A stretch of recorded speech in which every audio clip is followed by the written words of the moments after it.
За өнөөдөр улаан лойлоос суулгаж. Эхлээд ингээ нөхөө ингээ тухчгаад тэгээд дараа нь 10 литрийн насны саваар 2 удаа ус хийсэн. Үнс хийж өгсөн, модны үнс. Энэ рүү болохоор багваахаа цэцгийн навч хийж өгсөн. Энэ рүү болохоор халгаа хийж өгсөн. Энэ рүү дандаа энэ тал руу дандаа ургамал хийгээд өчлөө. Энэ хоёр руу дандаа үнс хийгээд өчлөө. Доод талд нь. За тэгээд бууц хийж өгөөд тэгээд улаан лойлоо хийсэн байна.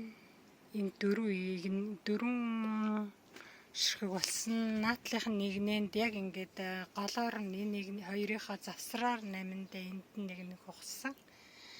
Тэгээд энэ хоёрын голд ингээд энэ хоёр талд байгаа хоёр лойлныхоо голынхын дандаа ингэж хийж өгсөн жоохон солбож.